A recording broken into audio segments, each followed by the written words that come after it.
myaka hafi 30 ishize, internet yinjiye mu buzima bw'abantu benshi ku isi. Uko imyaka yagiye ishira, nako yagendaga ifata umwanya munini mu mikorere n'imibereho ya muntu, guhanahana amakuru, kwiga, ubucuruzi, ubuvuzi, imibanire, imiyoborere n'ibindi. Mu gihe cya none kandi internet yabaye igikoresho ngombwa mu buzima bwa buri munsi. Ihagaze haba mu rugo, ku kazi cyangwa ahandi hose, ikibazo kiravuka kuko bitera igihombo cyangwa bigahungabanya imikorere isanzwe. Kugeza ubu ku isi hose habarirwa abaturage bangana na miliyari 8 na miliyoni 200.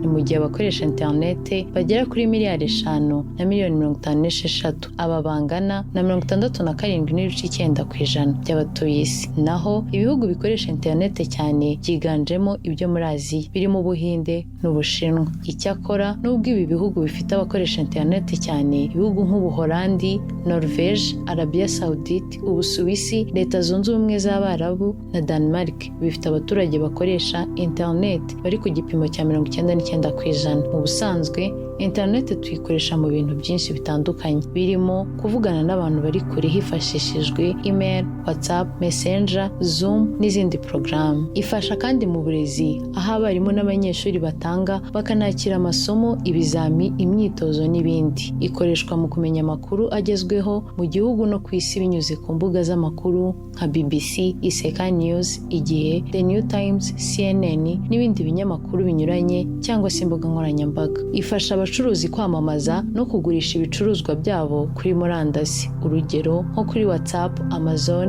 eBay n'izindi. Abantu benshi kandi bakoresha internet mu kwishyura cyangwa kohereza amafaranga binyuze kuri mobile money, bank cyangwa PayPal, Facebook, Marketplace, Amazon n'izindi. Iyi murandasi cyangwa internet tuvuga itanga uburyo bwo kwerekana impano n'ibitekerezo abantu bafite babinyujije ku mbuga nkoranyambaga. Hari n'abantu bareba amafilm, imiziki n'amakuru y'imyidagaduro kuri YouTube, Netflix, TikTok, Spotify ndetse n'abandi bayikiniraho imikino games itandukanye, yaba iy'amahirwe, yo kwishimisha n'iyindi. Muri make ifitiye umumaro abantu hafi ya bose ku isi hose. Mu mwaka wa 2021 icyorezo cya COVID-19 nacyo cyagaragaje ko abantu bakenera internet cyane mu buzima bwa buri munsi, bari kwiga, gukora akazi, gutanga serivisi, ubuvuzi n'ibindi. Ibi bivuze ko byonyine niyo internet icitse gato abenshi mu batuye isi bahangayika. Umaze kumva ukuntu internet yamaze kwigarurira ubuzima bwacu, none se ubu byagenda bite?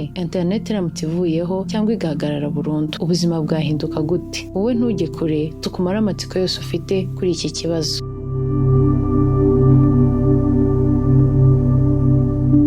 Internet y'isi hafi ya yose igendera cyane ku migozi ya fiber optics icishwa mu mazi y'inyanja, undersea cables. Mu gihe iyo migozi yangiritse bitewe n'ibiza, imirwano, ibikorwa by'ubugizi bwa nabi cyangwa impanuka nko gukururwa n'amato manini, bishobora guhagarika internet ku bihugu byinshi icyarimwe. Indi mpamvu ishobora gutera internet kwangirika ni ibitero bikomeye ishobora kugabwaho byo mu bwoko bwa DDoS attack, distributed denial of service. Ibyo bikaba bishobora gukoreshwa n'abagizi ba nabi aho bagaba ibitero ku masosiyete manini nka Amazon Web Services, Google Cloud n'andi, bishobora kuganisha ku kwangirika kw'imirongo ihuza internet ku isi hose. Iyo ibi bitero bibaye, bishobora gutuma serivisi zirimo imbuga nkoranyambaga, email, website z'ubucuruzi n'ibindi bihagarara ku isi hose mu gihe runaka, ugasanga imirimo myinshi abantu basanzwe bakora irahagaze ku buryo butunguranye. Hari kandi leta zimwe na zimwe zishobora guhagarika internet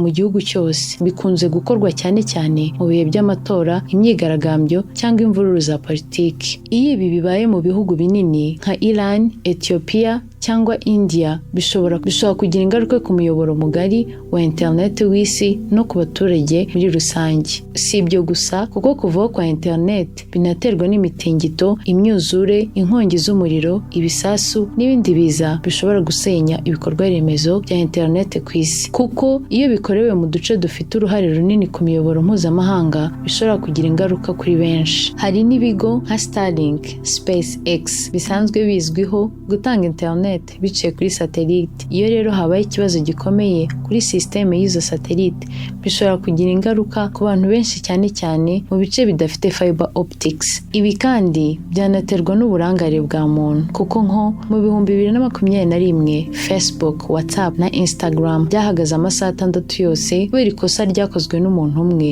mu muyoboro wa Meta isanzwe ikurikirana izi mbuga. Nkomeje kwibaza nti ariko se byagenda bite umunsi umwe abatuye isi yose babyutse bagasanga batakaje internet burundu? Ubuzima se bwo bwaba bumeze gute? Birumvikana ko ukunda kureba filime, imipira, amakuru, imiziki n'ibindi kuri internet wisohangayika. Mbese ndabyumva wiyumvisemo ikintu cyo kwikanga gukomeye. Nyemerera tubane muri iki cyegeranyo kigiye kugaruka kuko isi yacu yaba imeze mu gihe internet yaba idagihari, kuva ku buzima bwa buri munsi, ubukungu, uburezi n'imibanire, ndetse kugeza ku byemezo by'ahazaza. Ndi Umutesi, iyi ni Kanya News. Bamwe batekereza ko bidashoboka, ariko ibihugu nka Iran, North Korea ndetse na Turkiya byigeze gufunga cyangwa kugenzura internet igihe gito kubera impamvu za politiki. Bityo murumva ko bishoboka cyane rwose. Ibi kandi byigeze kubaho mu 2024 aho ibihugu byo muri Afurika y'Uburengerazuba byahuye n'ikibazo gikomeye nyuma yo kwangirika kwa cables nyinshi mu nyanja ya Atlantika. Abambere bagirwaho ingaruka ni abacuruzi ku mbuga nkoranyambaga nka Instagram, Amazon, Alibaba ndetse n'abakoresha mobile money n'amakarita ya banki, kuko ntibashobora kongera kwakira cyangwa kohereza amafaranga. Abandi internet yakoma mu nkokora mu buryo bwihuse ni abakoresha imbuga nkoranyambaga nka Facebook, X, Instagram, TikTok n'izindi, baganira n'inshuti ndetse n'imiryango yabo, ndetse n'abazikoresha bishakira inshuti kuko bahita batakaza mu buryo bwihuse uko bari basanzwe baganira. Uburezi nabwo ntibwasigara kuko abanyeshuri biga online bataba bagikomeje amasomo. Abashakashatsi badafite uburyo bwo kugera kuri Google Scholar, ResearchGate n'izindi mbuga ntibabasha kubona ibitabo, ndetse kandi n'ababyeyi ntibaba bakibashije kubona amakuru y'ibigo by'amashuri abana babo bigaho. Amavuriro nayo ntiyaba agifite uburyo bwo kohererezanya amakuru hagati yayo, yewe nta no kohereza dosiye y'umurwayi online, yewe nta no gukoresha porogaramu za telemedicine. Internet ihagaze, icyo gihe banki ntizishobora guhuza amakuru, amabanki y'ubucuruzi ntashobora gukurikirana imikoreshereze y'inguzanyo, ibigo by'ubucuruzi ntibishobora gukurikirana n'abakiriya n'ibindi. Ibyo bikaba byagira ingaruka ku bihugu nka Leta Zunze Ubumwe za Amerika, Ubushinwa n'Ubwongereza, kuko byahomba miliyari z'amadolari buri munsi ku buryo bukomeye. Uretse ibyo kandi, imibanire n'imyitwarire y'abantu yahinduka, aho bakongera bagasurana imbonankubone, bagasabana ndetse bakanahuza amaso badakoresheje ikoranabuhanga. Ibaza uko byagenda mu bigo bimwe na bimwe bikomeye nko mu gisirikare, mu nzu abaperezida bakoreramo nko muri White House cyangwa muri Village Urugwiro habuzemo internet. Nko muri White House, inyubako ikoreramo perezida wa Amerika, cyangwa muri Village Urugwiro, inyubako ikoreramo perezida w'u Rwanda, habuzemo internet, byateza ibibazo bitandukanye, harimo guhagarara kw'itumanaho, uburyo bwo gufata ibyemezo bishingiye kuri murandasi nabyo byahagarara. Si ibyo gusa, kuko n'ibikorwa bimwe by'ingoboka bisanzwe bikorwa hifashishijwe ikoranabuhanga nabyo byahagarara. Naho mu gisirikare ho, murandasi ivuyeho, hari ibikorwa bimwe na bimwe nk'ibyifashishwa na satellite ndetse n'ibikorwa hifashishijwe ikoranabuhanga byahagarara. Icyakora bino bigo bikomeye nka White House, Village Urugwiro, CIA, RDF n'ibindi usanga bifite uburyo butandukanye bwo kwifashisha mu gihe bahuye n'icyo kibazo, harimo gukoresha uburyo bw'itumanaho bwihariye badahuriyeho n'abakoresha internet n'imiyoboro y'itumanaho rusange, ubuzima bugakomeza nk'aho nta cyabaye. Si ibigo gusa bishobora guhungabanywa n'uko internet ivuyeho, kuko hari n'abantu ku giti cyabo bakoresha imbuga nkoranyambaga bakorera amafaranga, ndetse bakaninjiza abarirwa mu madolari arenga miliyoni 2 z'amadolari y'Amerika. Urugero twatanga ni umukinnyi bamwe bafata nk'uwa mbere cyangwa uwa kabiri ku isi, ukurikirwa ku rukuta rwe rwa Instagram n'abarenga miliyoni 600. Uyu Cristiano Ronaldo ashobora kwinjiza nibura amafaranga arenga miliyoni 3 z'amadolari y'Amerika kuri buri post imwe akoze. Uyu kandi agwa mu ntege na Lionel Messi badakunze gusigana, ukurikirwa na miliyoni 505 z'abantu, akaba afite ubushobozi bwo gusarura byibura arenga miliyoni 2 z'amadolari y'Amerika ku bintu ashyize ku rukuta rwe rwa Instagram. Ubwo ni ukuvuga ko byibura nka Cristiano ashobora kwinjiza arenga miliyoni 135 z'amadolari hatarimo avuye mu byo yashyize ku mbuga ze ndetse havuyemo ibyo yamamaza. Ibaze rero uyu muntu internet ivuyeho amafaranga yahomba uko angana.